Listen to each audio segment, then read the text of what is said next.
오늘 말씀은 사도행전 20장 1절에서 3절까지의 말씀입니다.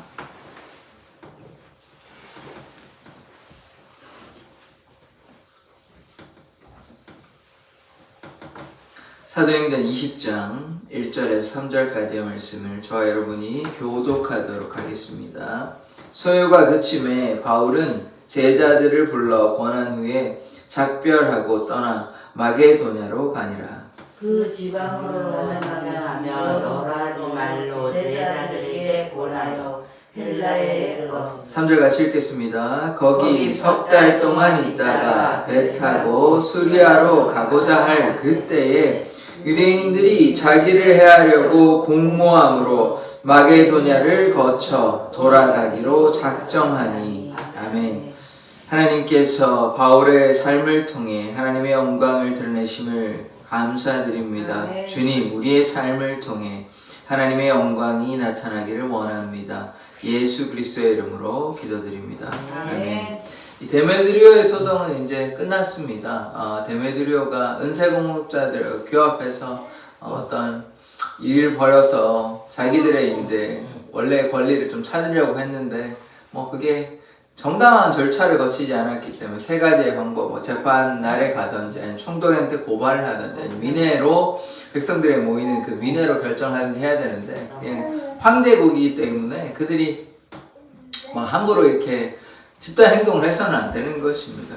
그러니까 당연히 이거를 뭐라고 느끼는 거겠습니까? 반역으로 느끼는 거죠. 반역으로 느끼는 거기 때문에 이제 에베소에 어떤 제재가 있습니다. 그러나 이제 지혜로운 서기장의 중재로 우리가 이제 에베소의 신전지기이고 아데미의 신전지기이고 또한 우리가 큰 문제가 없고 이 바울의 사건이 큰 문제가 없어. 사실 아주 문제가 있긴 한데 바울은 정작 나타나지 않았고 그래서 그 문제가 서기장의 중재로 아무 문제 없이 잘 이렇게 해결이 되고 그래서 바울은 이제 거기를 떠나게 되는 것입니다. 1절 한번 보겠습니다. 소요가 그침에 바울은 제자들을 불러 권한 후에 작별하고 떠나 마게도냐로 가니라. 이 1절과 2절에 보면 이 권한다는 말이 계속 나오는데요. 이 권한다는 것이 중요합니다. 그러니까 이 권한다는 말은 무엇이냐면 이 제자들에게 주위의 사람들에게 이 제자들을 바울의 제자로 보지 마시고 물론 바울이 당연히 하나님의 말씀 예수를 증거했겠지만 바울의 제자는 아니죠. 물론 이렇게 우리가 인간적으로는 그렇게 표현할 수 있습니다. 누구한테 배웠다. 그러나 우리의 스승은 누구이십니까? 하나님이시고 예수 그리스도인 것입니다. 바울이 특별해가지고 바울을 통해서 하나님의 역사가 나타났다 이렇게 볼 수 있는 면도 있겠지만 그거보다 우리가 신앙적인 면으로 봤을 때는 예수께서 스승이 되시고 그래서 예수를 쫓아갔고 예수를 증거했기 때문에 예수의 제자로 봐야 되는 것이지 바울이 직접적으로 누구를 가르쳐줬다고 해서 바울의 제자 물론 학문적으로 인간적으로 이해할 수 있지만 우리가 신앙적으로 성경적으로 이해하기에는 하나님의 제자들, 예수의 제자들이고 하나님의 백성들입니다. 그런데 여기서 이제 주목해야 될 것은 권하였다라는 것입니다. 그래서 목회적 활동을 한 것이죠. 복음만 전하는 것이 아니라 이들이 제자들이라고 그러면 예수님을 믿는 사람들이잖아요. 예수님 믿는 사람들도 예수 한번 믿었으니까 신앙생활이 거저되는 거 아니잖아요. 또 어려움도 있고 낙심될 때도 있고 두려움도 있고 이럴 때 있는데 그때 뭐 해야 됩니까? 권하여야 하는 거죠. 계속해서 이제 격려하고 힘내라고 이제 말하고 포기하지 말라고 하나님께서 함께 해 주신다 이렇게 이제 계속 이제 권면하고 붙잡아 줘야 되는 것입니다. 그래서 이 교회 공동체가 그런 역할을 하는 것이거든요. 선교와 전도의 공동체이기도 하지만 또 어떤 공동체가 있습니까? 서로 권하는 것이야. 김 집사님, 이 집사님, 권사님 이렇게 힘내시라고 낙심하지 말라고 하나님께서 함께 해주신다고 이렇게 서로 권하는 사랑의 공동체가 되어야 하는 것입니다. 또 힘들어하는 사람이 있으면 구제도 하고 또 돌보아 주는 것 그것이 교회 공동체의 역할인 것이죠. 마찬가지로 오늘 바울이 권한다는 말은 이들이 이제 낙심하지 않도록 계속해서 용기를 북돋아주고 힘을 북돋아주고 이렇게 하는 것들이 우리에게 필요한 것입니다.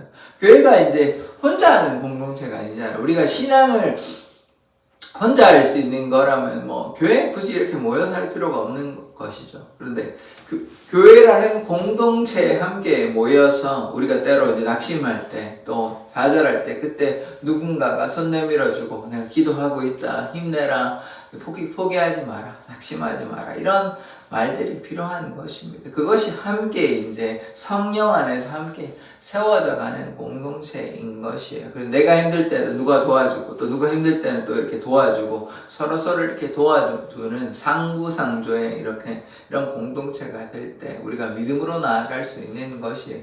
혼자 걸어가면 오래 걷지는 못합니다. 짧게는 금방금방 갈 수 있습니다만 오래 가려면 어떻게 됩니까? 함께 같이 가야 하는 것이죠. 교회 공동체는 함께 같이 또 때로 힘들어할 때 권하고 권면하고 돌보고 이러함으로 우리가 서로 힘을 내고 그렇게 주님을 향해 나아갈 수 있게 되는 것입니다. 이제 에베소를 떠나서요 마게도냐로 갑니다. 마게도냐 뭐 처음 가는 거 아닙니다. 뭐 빌립보 갔고 이제 뭐 아덴에서 이제 역사가 그리스 지역이거든요. 그래서 지금 터키 지역에서 이제 그리스 지역, 그 바로 옆이 이제 로마 지역인데 로마까지 이제 4차 전도여행이 결국 가게 되는데 그래서 마게도냐 가고 이제 그리스 위쪽이 마게도냐고 아래쪽이 이제 아가야 지역인데 이제 거기까지 이제 오늘 가게 됩니다. 자, 사람들과 이제 작별하고 이제 권하고 2절에 보시면 그 지방으로 다녀가며 여러 말로 제자들에게 또 보십시오. 뭐라고 나옵니까? 번하고 나오죠. 그러니까 바울이 이렇게 목회 사역도 감당했다는 것입니다. 복음만 전하는 게 아니에요. 제자들에게 사람들에게 여러 지방에 다니면서 믿는 사람들입니다. 지금 믿지 아니하는 사람들에게 예수를 믿으라고 얘기한 게 아니라 이미 예수를 믿고 있는 사람들인데 또 뭐합니까? 권하다 이란 말은 이제 조언도 하고 힘내라고 격려도 하고 이런 일을 계속했다는 것입니다. 그런데 보시면 뒤에 헬라에 이르러 나와 있죠. 헬라는 이제 로마가 그리스가 지금 어디라고 보시면 되냐면 헬라 지역이라고 보면 되는데 그러면 왜 그 마게도냐는 헬라로 부르지 않고 아가야를 헬라로 불렀냐면 이제 아가야에 뭐가 있냐면 아테네가 있습니다. 이제 아테네가 그리스의 중심지이기 때문에 여기를 이제 헬라로 불렀다고 이렇게 보면 되는 것 같습니다. 그래서 위에는 마게도냐하고 지금의 그때 지명으로 밑에는 아가야인데요. 큰 지역명으로. 그런데 이 아가야 지역을 뭘로 불렀냐면 헬라로 불렀습니다. 이제 마게도냐를 지나면서 권하면서 지금 아가야로 왔는데 아가야로 부른 것이 아니라 지금 뭐라 불렀냐면 헬라에 이르러 이렇게 불렀어요. 다른 말로 하면 이제 아가야에 왔다. 이제 그리스 아테네의 중심지. 그때는 뭐 그리스는 이제 없죠. 로마 큰 나라에 이제 속하는 곳인데 여튼 원래는 그리스 그 전에는 아테네라서 그래서 거기를 헬라라고 불렀던 것입니다. 이제 아가야에 왔습니다. 아가야에 와가지고 또 뭘 하냐 3절에 보시면 거기 석 달 동안 있다가 석 달 동안 그냥 있지는 않았을 것입니다. 복음을 전하고 또 권하고 뭐 이런 일들을 했겠죠. 석 달 동안 있다가 배를 타고 수리아로 가고자 할 그때에 이 수리아라고 하면 안디옥 있는 데 있잖아요. 그 시리아 거기. 이제 거기를 이제 배 타고 이렇게 한 번에 갈 수가 있는 것이에요. 그런데 이렇게 가면 참 좋은데 못 갑니다. 왜 그러냐? 가고자 할 그때에 유대인들이 자기를 해하려고 공모함으로 여전히 이제 유대인들의 방해와 박해가 있는 것입니다. 해하려고 하는 말은 그냥 뭐 놀리고 이런 수준이 아니고 없애려고 하는 것이죠. 유대인들은 바울을 너무 미워합니다. 왜냐하면 바울이 계속해서 이제 예수를 증거하는데 예수를 믿지 아니한 사람들은 뭐 예수를 증거하는 게 너무 싫은 것이죠. 그래서 이제 이 사람들이 그 전에 어떤 일들을 했냐면 유대인들이 스데반을 죽였지 않습니까? 예수를 증거하고 자기들의 어떤 잘못된 일을 지적하니까 이제 흥분해가지고 또 예수를 본다 그러니까 신성모독으로 그냥 돌로 쳐 죽였거든요. 사실 그렇게 하면 안 되는데 로마 자기 나라만 있는 것이 자기 나라도 없었고 로마의 지배에 있었는데 그냥 자기 마음대로 사람을 죽여버렸으니까 이렇게 하면 안 되거든요. 어쨌든 그렇게 박해를 했는데 지금도 여전히 바울을 박해를 하려고 바울을 없애려고 지금 그렇게 하니까 갔다가는 또 이제 해를 당하게 되니까 배를 타고 이제 못 가는 상황이에요. 그래서 어떻게 되냐? 마게도냐를 거쳐 돌아가기로 작정하니, 지금 터키에서 마게도냐로 왔다가 다시 한번 이제 아가야로 왔는데, 아가야가 어디 지역이냐면 그때 왜 고린도하고 아덴 가서 뭐 복음 잘 안 듣는 거기거든요. 아덴이 아테네입니다. 그래서 고린도 아테네, 고린도가 어디냐면 1년 6개월 동안 머문 곳이에요. 그 전에 막 아덴에서 안 돼가지고 떠나야 되겠다 이러다가 이제 1년 6개월 머물고 또 복음의 역사가 나타나고 그렇게 되는데, 지금 여기서 배를 타고 이렇게 쭉 오면 한 번에 이렇게 배 타고 그냥 쭉 좀 시간이 걸리겠지만 한 번에 올 수 있어요. 한 번에 쭉 이렇게 올 수 있는데, 유대인들이 방해를 하니까, 해하려고 공모하니까 어떻게 이제 이 사람 어떻게 해야 되겠다, 가만히 놔둘 수가 없다 이렇게 되니까 배를 타고 못 가는 것이요. 육지로 다시 마게도냐로 갔다가 이제 뭐 터키로 왔는지 거기서 다르게 다른 방향으로 이제 가려고 하는 것입니다. 이렇게 우리가 계속해서 보는 것은 무엇이냐면 유대인의 박해가 있었다는 것입니다. 유대인에 계속 박해가 있으니까 어쩔 수 없이 우회하는 것이에요. 그러니까 신앙생활에도 우리에게 늘 어려움이 있다. 그런데 그 어려움을 늘 제가 몇 번 말씀을 드렸지만 부정적으로만 봐서는 안 되는 것입니다. 신앙생활 할 때 모든 것이 다 뭐 원하는 대로 다 이루어지면 너무나 감사한 일이죠. 그런데 오늘 말씀해 보시면 뭐가 나왔습니까? 바울이 무엇을 잘못한 게 있습니까? 없죠. 잘못해서 벌 받는 게 아니에요. 다 하나님께 순종하고 복음 증거하고 뭐 마게도냐 놀러 간 거 아니잖아요. 또 뭐 아가야도 놀러 간 거 아니라고요. 다 권하고 복음 증거하러 갔는데, 그런데 또 뭐가 있습니까? 어려움이 있어요. 유대인들의 박해가 있었다는 것입니다. 그래서 여기에서 깨달을 수 있는 것은, 우리가 계속해서 볼 수 있는 것은 무엇이냐?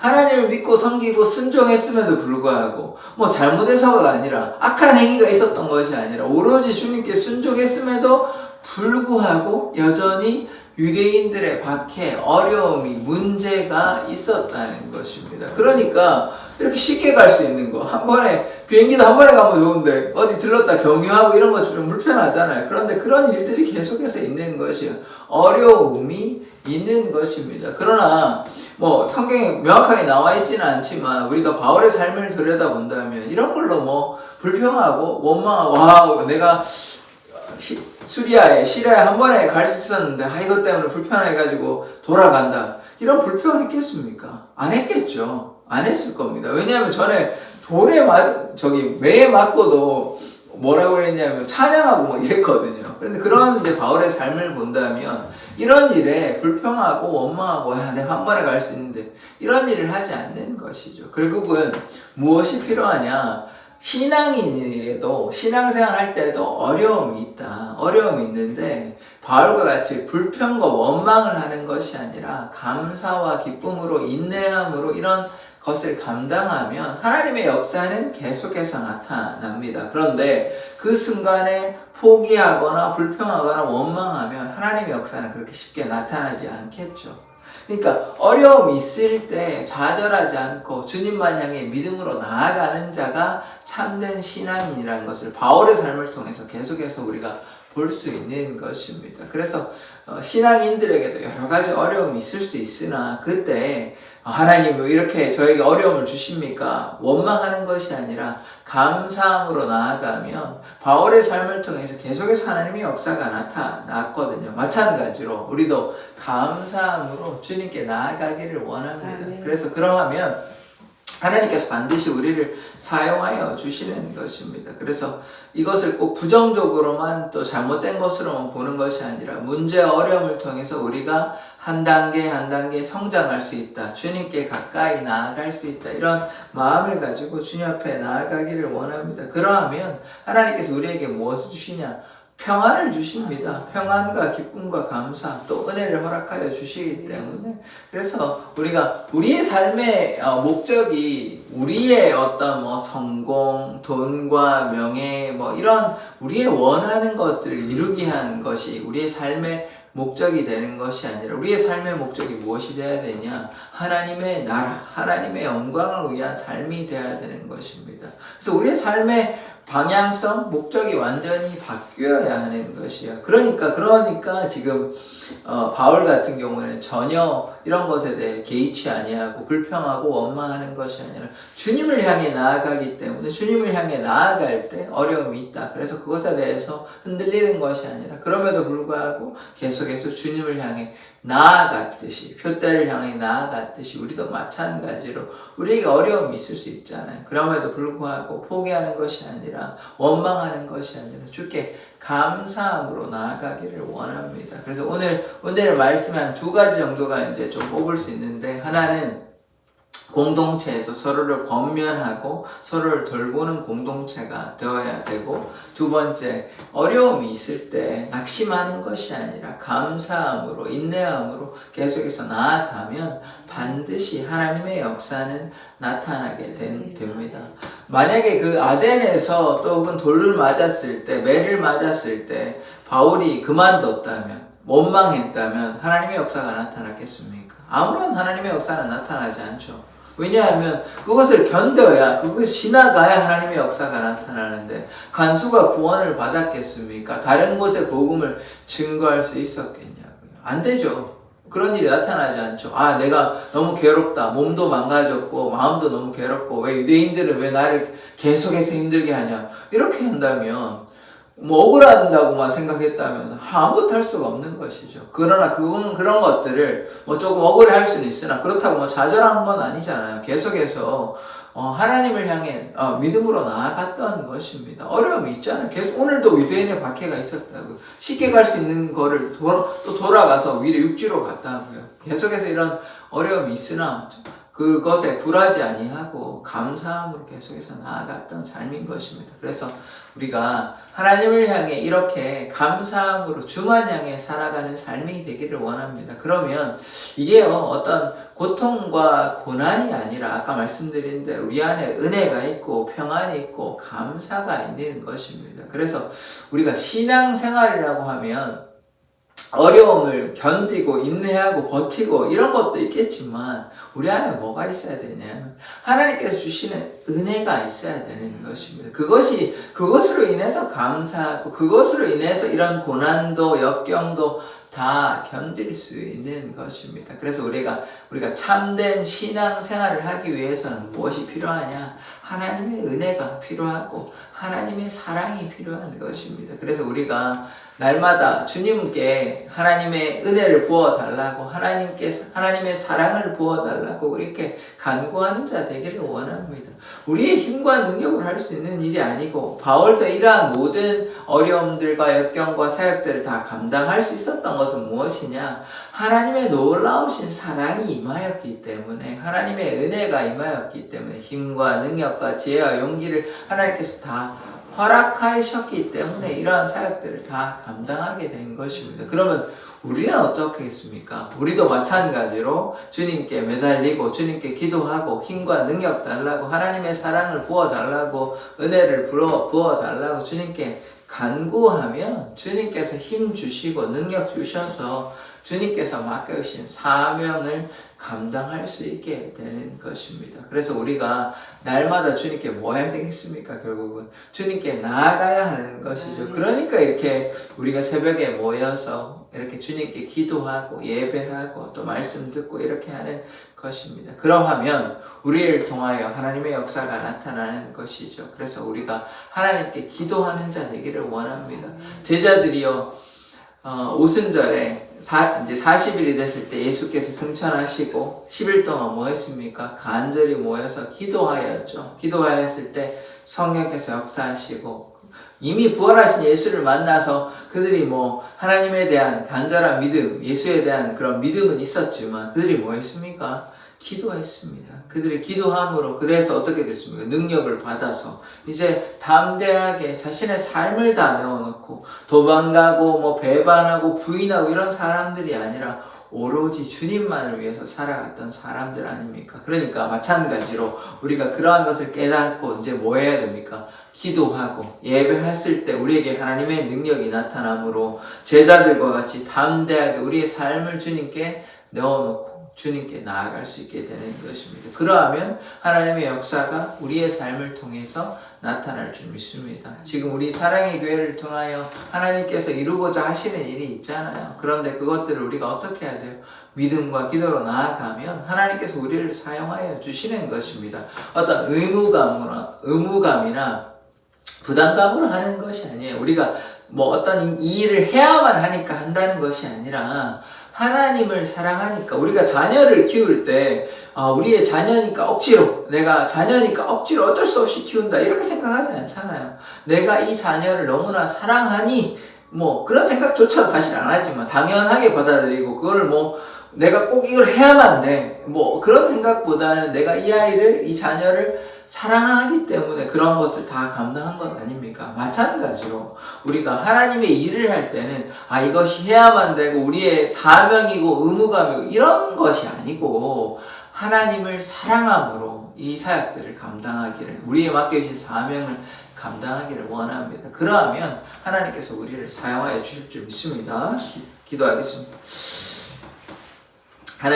하나님께서 바울을 통하여 여러 가지 놀라운 일들을 하심을 고백합니다. 주님, 바울을 통하여 교회 공동체를 세우고 권면하고 돌보며 또한 계속해서 복음을 증거합니다. 그러나 여러 가지 어려움과 역경이 있습니다. 그러나 바울은 좌절하지 아니하고 감사와 기쁨으로 예수의 복음을 담대히 증거하는 삶을 살았습니다. 우리는 어떠한 삶을 살아야 합니까? 우리가 의무감으로 해야만 되는 일로 억지로 하는 것이 아니라 감사함으로, 주님을 사랑함으로 주님께서 맡겨주신 사명을 잘 감당하는 자 되게 하여 주시옵소서. 감사드리며 예수 그리스도의 이름으로 기도드립니다. 아멘. 주기도문으로 예배를 마치도록 하겠습니다.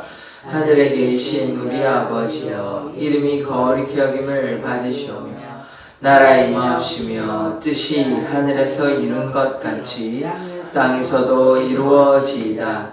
오늘날 우리에게 일용할 양식을 주옵시고, 우리가 우리에게 죄 지은 자를 사하여 준 것 같이 우리 죄를 사하여 주옵시고, 우리를 시험에 들게 하지 마옵시고 다만 악에서 구하옵소서. 대개 나라와 권세와 영광이 아버지께 영원히 있사옵나이다. 아멘. 우리가 날마다 주님께 나아가고 주님을 사랑함으로 주님께서 맡겨주신 사명 감당하는 삶 살게 해달라고 주여 한번 외치고 기도하도록 하겠습니다. 주여!